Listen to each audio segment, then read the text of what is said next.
Olá, meus amigos, olá, meus irmãos, a graça e a paz de Jesus seja com todos. Graças a Deus estamos aqui mais um momento precioso podendo aprender com o nosso Deus, amém? Estaremos dando sequência aqui nas cartas de Tiago e hoje nós estaremos falando sobre a carta de Tiago de número 2. Olha que ele nos ensina. Meus irmãos, como crentes em nosso glorioso Senhor Jesus Cristo, não façam diferença entre as pessoas, tratando-as com favoritismo. Suponha que na reunião de vocês entre um homem com um anel de ouro, roupas finas, e também entre um homem pobre com roupas velhas e sujas. Se vocês derem atenção especial ao homem que está vestido com roupas finas e disserem, aqui está um lugar apropriado para o Senhor, mas disserem ao pobre, você fique de pé ali, ou sente-se no chão, junto no estrado onde põe os meus pés, não estarão fazendo discriminação, fazendo julgamento com critérios errados?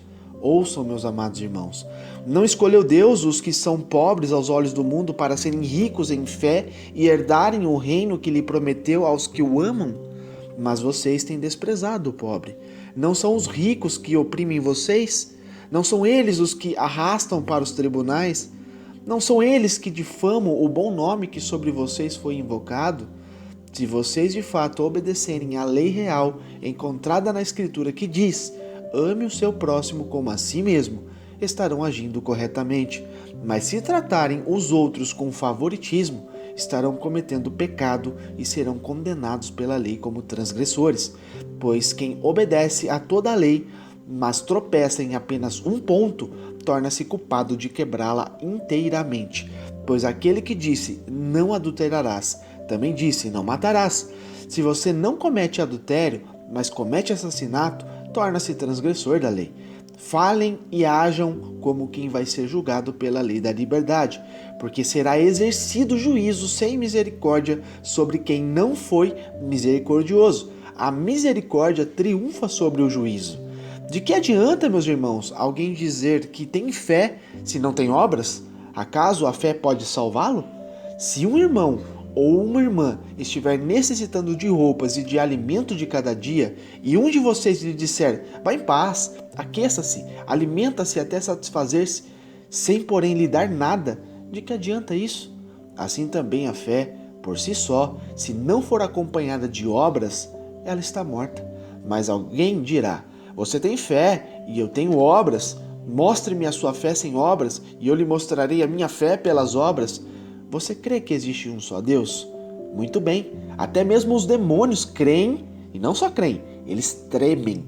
Insensato, quer certificar-se de que a fé sem obras é inútil? Não foi Abraão, nosso antepassado, justificado por obras, quando ele ofereceu seu filho Isaque sobre o altar? Você pode ver que tanto a fé como as suas obras estavam atuando juntas. E a fé, ela foi aperfeiçoada pelas obras. Cumpriu-se assim a escritura que diz, Abraão creu em Deus, e isso lhe foi creditado como justiça, e ele foi chamado amigo de Deus.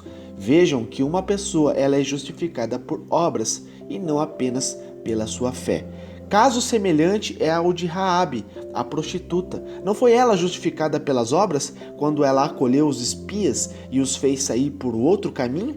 Assim como o corpo sem espírito está morto, também a fé sem as obras está morta.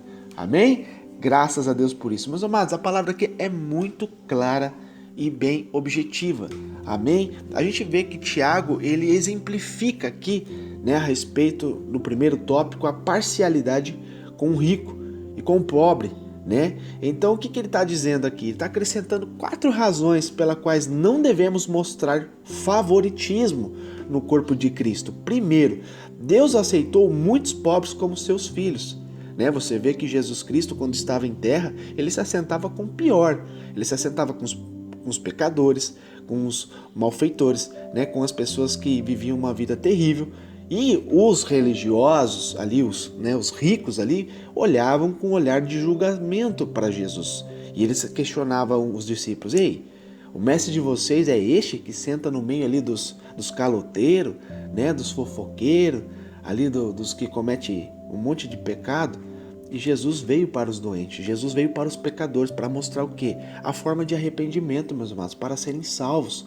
Porque quem vive uma vida íntegra, uma vida santa, meus amados, não precisa de correção, né? Isso que a gente tem que entender. Jesus veio para os pobres, para os necessitados, para os humildes, para aqueles que sofrem, para aqueles que necessitam de uma transformação de vida. Amém? Agora, esse comparativo entre rico e pobre, em questão de parcialidade, ele diz que Deus aceitou muitos pobres como seus filhos. Segundo, os ricos muitas vezes perseguem os cristãos, perseguem aqueles que são inferiores, né? Oprimem aqueles que são inferiores. Terceiro, ser parcial, ela é uma atitude que viola a lei do amor de Cristo. A gente vê claramente isso, né? Deus, ele age com imparcialidade, ele não faz acepção das pessoas para a salvação. Amém? E quarto, Deus julgará aqueles que transgredirem essa lei. Então, meus amados, tudo que a gente faz aqui está sendo contabilizado por Cristo, por Deus. Amém? E a fé de nosso Senhor Jesus Cristo, ela inclui o quê? O fato de que Deus ama o mundo e de que Cristo morreu por ele. Amém? Se Deus e Jesus Cristo mostram graça e misericórdia sem acepção de pessoas, assim também eu e você devemos fazer o mesmo. Amém? Então, ilustrações claras aqui que ele está trazendo, dispensa qualquer desculpa, meus amados, de exercermos, né, esse ensinamento. Amém? Então, a gente vai vendo que Deus, ele escolheu o quê? Usar indivíduos pobres financeiramente, mas ricos na fé, para expandir o seu reino. O Senhor não se preocupa se eu e você temos muito dinheiro ou pouco dinheiro. O que importa é a nossa fé e as nossas obras. Aqueles que o amam, obedecem-lhe, né? João 14,15, ele fala claramente sobre isso. Ele fala assim, olha, se vocês me amam, vocês obedecerão os meus mandamentos. Jesus está sendo claro e objetivo aqui. Eu faço uma pergunta para mim mesmo, que estou falando contigo, e para você mesmo. Vocês amam a Cristo? Vocês amam a Deus? Então, obedeçam os seus mandamentos. Amém? Fé que você ama a Deus. Obras, obedeça. Amém? É bem claro a respeito disso. João 15, do 9 ao 17, é algo muito profundo. Eu vou ler para vocês. Fala assim, olha, como o Pai me amou, Jesus dizendo, também eu vos amei a vós. Permanecei no meu amor.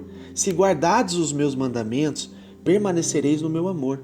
Do mesmo modo que eu tenho guardado os mandamentos de meu Pai, e eu permaneço no seu amor. Tenho-vos dito isto para que o meu gozo, ou seja, minha alegria, permaneça em vós, e o vosso gozo seja completo, a alegria completa. Né? O que o dinheiro não compra, meus amados. Isso é a obediência a Deus, é a alegria completa. O meu mandamento é este, que vos ameis uns aos outros, assim como eu, Jesus, vos ameis. Ninguém tem maior amor do que este, de dar a alguém a sua vida pelos seus amigos. Ele não classificou aqui pobre, rebelde, rico. Não, pelos seus amigos. O Senhor nos considerou amigos, meus amados. Vós sereis meus amigos. Você entra nessa aliança, nessa condição de ser amigo, se fizerdes o que eu vos mando. Ou seja, obediência. Já vos não chamarei servos, porque o servo não sabe o que faz ao seu senhor. Mas tenho-vos chamados amigos, porque tudo quanto ouve de meu Pai vos tenho feito conhecer. Então, ou seja, tudo, Jesus dizendo, tudo que eu ouvi de meu Pai e ensinei a vocês, eu tenho trazido para vocês conhecer. Não me escolheste vós a mim, mas eu vos escolhi a vós, e vos nomeei, para que vades e deis fruto, e o vosso fruto permaneça, a fim de que tudo quanto em meu nome pedirdes ao Pai, Ele vos conceda. Isto vos mando, que vos ameis uns aos outros. É muito profundo, né? É muito assim, sabe, essencial para nossas vidas termos o real entendimento do que Cristo está dizendo para nós. Primeiro, fundamento, amar uns aos outros. Isso é inviolável. Amém? Ele está dizendo que tem condições aqui. Se você quer ser amigo de Deus, obedeça. Quer ser amigo? Obedeça. Faça tudo o que Ele está mandando e ordenando através da sua palavra. Que Ele está dizendo, eu não chamarei mais vocês de servos. Servos é aquele que trabalha para o seu Senhor sem saber a intenção do seu Senhor. Sem saber nada do Senhor. Ele é excluído. Isso é um escravo. Isso é um servo. Porém não, ele está falando assim, olha, comigo é diferente. Eu vos tenho chamado amigos. Vocês vão trabalhar para mim, para o meu reino, mas vocês são meus amigos. Porque tudo quanto eu ouço de meu Pai, eu passo para vocês o conhecimento. Amém? E outra, para finalizar, ele fala assim, olha, não me escolheste vós a mim. Ou seja, não foi eu e você que escolhemos a servir a Deus. Não é eu e você que tomamos, sabe, uma postura de falar assim, Senhor, eu te quero. Mas antes de tudo isso, Ele escolheu a mim e escolheu você.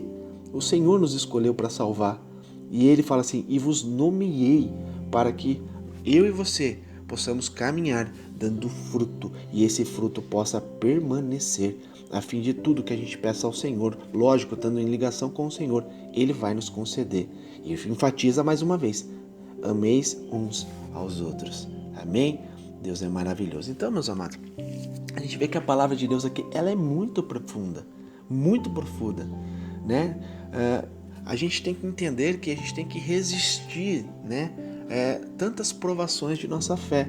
Tiago 1,12, ele fala sobre isso. Feliz é o homem que persevera na provação, porque depois de aprovado, ele receberá a coroa da vida que Deus prometeu aos que o amam. Então tudo isso é questão do quê? Fé, obediência, né? Ser imparcial com as pessoas, né? Tratar as pessoas de modo igual, meus amados, seja quem for. Isso é válido para toda a vida, seja dentro da igreja, seja dentro do trabalho, seja na rua, seja no convívio com quem seja, né? Feliz é o homem que persevera na provação. Provação é para nos fazer ser aprovado e não reprovado. E no final de tudo isso, meus amados, nós sendo aprovado por Deus mediante a nossa obra, né? Na nossa obediência, nós receberemos essa coroa da vida que Deus prometeu aos que amam. Se você ama a Deus, você não tem dificuldade em obedecer a palavra de Deus, entende? Glórias a Deus por isso. Então é isso que está dizendo, né? Isso que está falando, né? Sobre a quem herdará o reino, essa herança que significa mais do que entrar no reino. É uma herança, né? Que inclui também governar com Cristo. 1 Coríntios 6,9, né? Paulo diz a respeito disso. Ele fala assim, vocês não sabem que os perversos não herdarão o reino de Deus? Não se deixem enganar. Nem imorais, nem idólatras, aqui ele coloca um monte, né, de características de pessoas que, se continuar vivendo dessa forma, não herdarão o reino de Deus. Você pode ler na sua casa, eu não vou abranger aqui para não ficar extenso. 1 Coríntios 6, 9 ao 11. Amém? Isso é, meus amados, uma vida de conduta, uma vida de integridade com Deus. E ele fala também, Paulo, em Gálatas 5,21, sobre tipos de pessoas, se continuarem vivendo desse jeito, não vão herdar o reino de Deus, né? E para finalizar, em 2 Timóteo 2,12, isso eu vou ler para vocês, olha que ele diz, se perseveramos, com ele também reinaremos. Se o negamos, ele também nos negará. Se nós formos infiéis com o Senhor, ele permanece fiel, pois ele não pode negar-se a si mesmo. Ou seja, nosso Deus, ele é imutável, meus amados. Ele não depende de mim para você para ter uma ação. Ele é superior a tudo, né? Não está condicionado a mim, a você. Ele faz o que ele quer, do jeito que ele quer, e ele é poderoso. Ele não deixa ser influenciado pelo homem, você compreende? Deus é além desse plano mortal que nós vivemos, né? Desse sentimento, né? Por muitas das vezes que é medíocre, né? Assim se dizendo. Então ele nos chama aqui, a palavra de Deus nos chama para perseverarmos com ele. Porque a gente perseverando, tendo uma vida de integridade, de obediência, nós também reinaremos com Cristo. Porém, se eu e você negarmos a Cristo, isso sim vai ter uma consequência dele também nos negar diante do Pai. Agora, se nós somos infiéis, mas buscando ali sempre a perfeição, né? Somos infiéis, mas somos conscientes e nos arrependemos para ter uma vida de integridade, nosso Deus, ele vai continuar sendo fiel e vai nos abençoar mediante as nossas obras, a nossa conduta. Mesmo que você errou, mas você está clamando por misericórdia, por perdão, Deus vai te perdoar. Deus vai te trazer integridade, vai te trazer um renovo, meus irmãos. Mas ele vai falar a mesma coisa que ele falou para muitas pessoas que está escrito. Vai e não peques mais. Amém? Você aprendeu a lição, não faça de novo. Né? É óbvio isso. Então, graças a Deus por isso. Então, meus amados, a gente vai vendo que a palavra é muito linda, né? Quando ele fala aqui no verso 6, meus amados, a respeito de desprezar, né, e oprimir a gente pode tirar, meus amados, que isso envolve não somente atitudes, mas também um tratamento vergonhoso, como quando Jesus ele foi desonrado lá pelos líderes judeus. Vocês lembram quando lá em João 8,49, que a palavra de Deus fala que afrontaram a Jesus, né, dizendo que Jesus estava fazendo aqueles milagres por Belzebu, ou seja, Belzebu é demônio. E Jesus responde: eu não tenho demônio, antes eu honro a meu Pai. E vós me desonrais, ou seja, eu estou honrando a Deus, o meu Pai, estou fazendo tudo o que Ele está me mandando. Agora vocês estão me desonrando, vocês estão me caluniando, vocês estão falando mal ao meu respeito. Ele fala assim: Jesus, eu não busco a minha glória. Há quem a busque e julgue. Em verdade, 2 vezes ele fala para entrar por um ouvido, por outro e descer para o coração. Em verdade vos digo que, se alguém guardar a minha palavra, nunca verá a morte. Amém, meus amados? Aqui está o fundamento da palavra de Deus.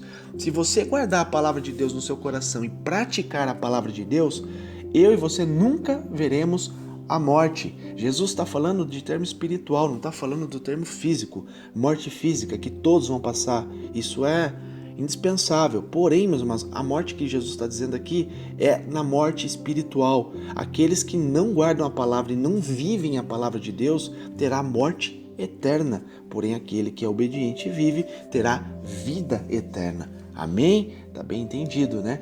Então, meus amados, a gente vai vendo que Jesus o tempo todo está trazendo o quê?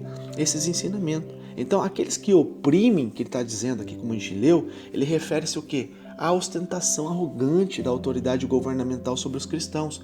Como o quê? Como os tiranos, né? Sobre os camponeses indefesos. A gente vê muito dessas histórias que eles tinham poder e eles usavam dessa autoridade para oprimir os mais pobres.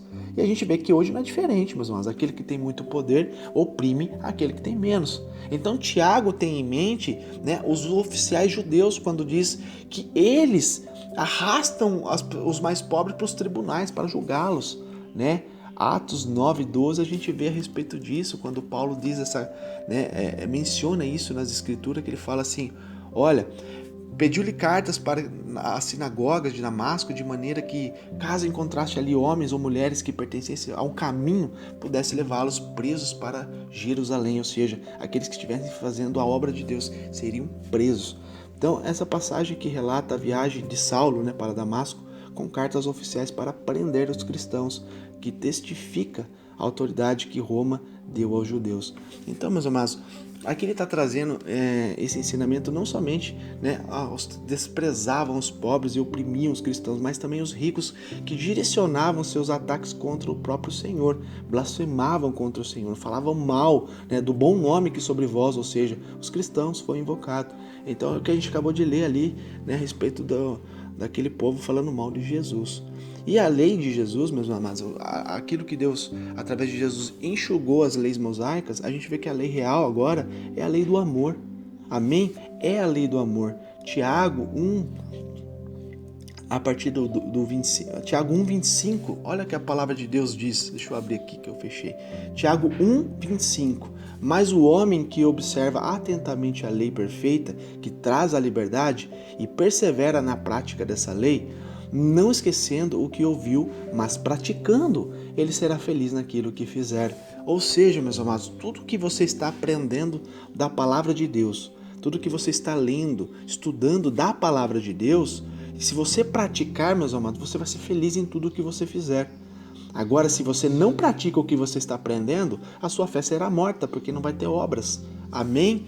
Obras é praticar o que você aprende. É você exercer o seu chamado com excelência, tudo o que você está aprendendo através das Escrituras de Deus. Amém? A gente vê também em Levítico 19:18 que fala sobre isso. Fala assim: olha, não te vingarás e nem guardarás ira contra os filhos do teu povo, mas amarás o teu próximo como a ti mesmo, porque eu sou o Senhor. É uma ordem. Amém? É uma ordem independente do que você acha, do que você pensa. A vingança não pertence a mim, não pertence a você.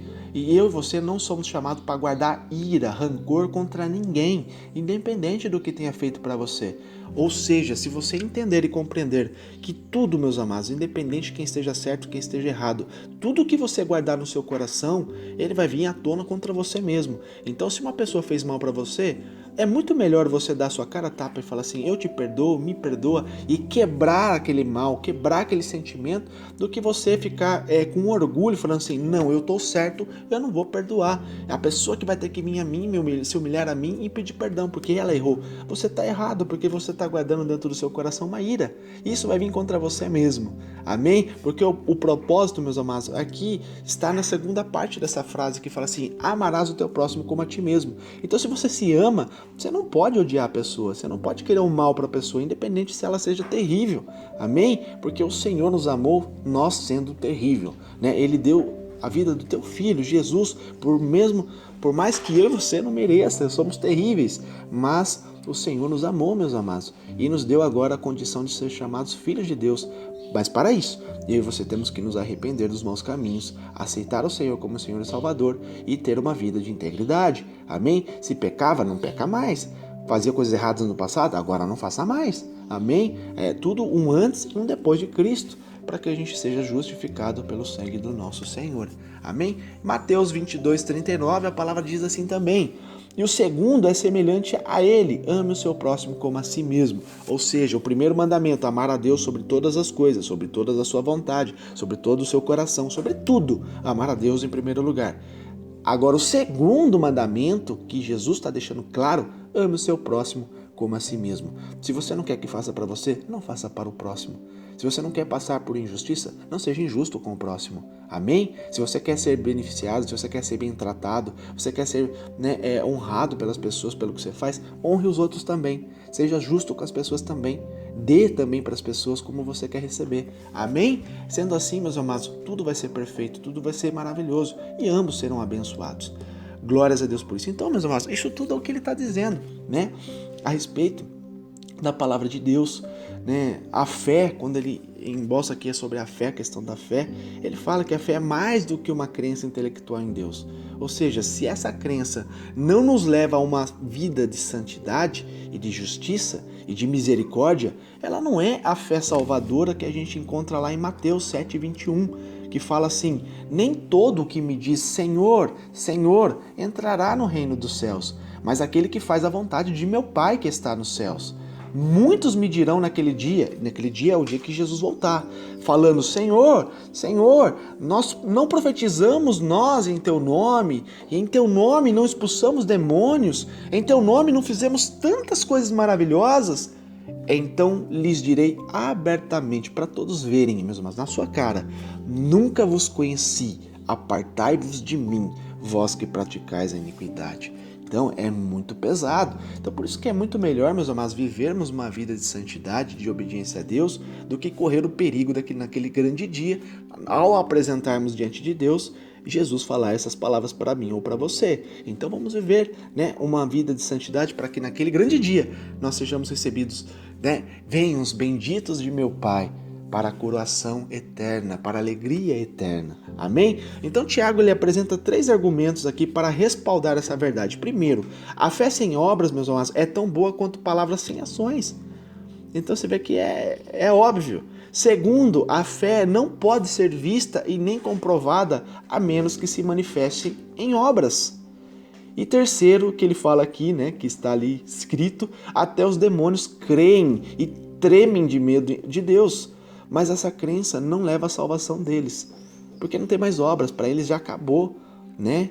Eles não têm Cristo que vai interceder por eles, eles já foram excluídos, literalmente. Mas nós não, meus amados, nós somos imagem e semelhança de Cristo, de nosso Deus, e tem, né, Jesus que morreu por nós, né, um ato redentor para que eu e você possamos ter uma vida digna, uma vida transformada para sermos chamados filhos de Deus, amigos de Deus. Amém?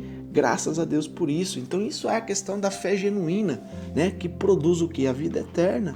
E Tiago endereça, né, esta sessão aos cristãos, os cristãos, aqueles que servem a Cristo. Amém? Isto é, pessoas que exercitam a fé genuína. O ponto em questão nesse parágrafo que a gente lê sobre a fé não é a verdade fé versus falsa fé, mas a fé pura e simplesmente fé com obras, porque a fé sem obras, meus irmãos, ela é morta. Amém?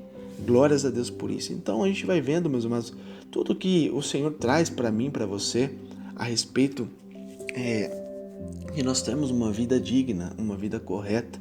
Amém? Então é tudo isso que a gente pode ter como discernimento da palavra de Deus. Ele traz aqui também a respeito de Abraão, né? Tiago claramente ensina a justificação pela fé, pois ele cita aqui Gênesis 15:6, né? Que obviamente liga o critério da justiça, isto é, a salvação, a fé de Abraão, né? A gente vê várias explicações, Paulo também trazendo essas explicações que está em Gênesis 15:6, Romanos 4, você lê do 1 ao 12. Então tudo isso, meus amados, é para que eu e você possamos nos aprofundar, sabe, de cabeça mesmo na palavra de Deus, para nos enchermos, né, da sua boa obra. Então a justificação pelas obras da qual Tiago está falando é um tipo diferente de justificação. Esse tipo de justificação, ele está diante de outras pessoas. Em outras palavras, Tiago está usando a palavra justificado com o sentido de provado. Provamos aos outros nossa fé genuína. A fé genuína em Cristo por meio de nossas obras. Mas a justificação que vem por meio da fé está diante de Deus. E nós não nos provamos a Ele.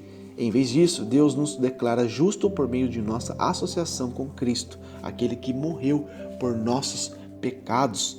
Romanos 3:28 é uma palavra que se encaixa muito bem para isso que nós estamos falando, sermos justificados pela fé em Cristo, porque ele fala assim, olha, Romanos 3:28, pois sustentamos que o homem é justificado pela fé, independente da obediência à lei mosaica, tá, meus amados? Então é a fé que nos justifica, a fé em Cristo, acreditar, crer, sem duvidar que Jesus é o Senhor, Jesus é o Salvador, é o autor e consumador da minha e da tua fé, amém? Porém também tem que ter obras, amém? Isso não cancela de você ter que cumprir as tuas obras.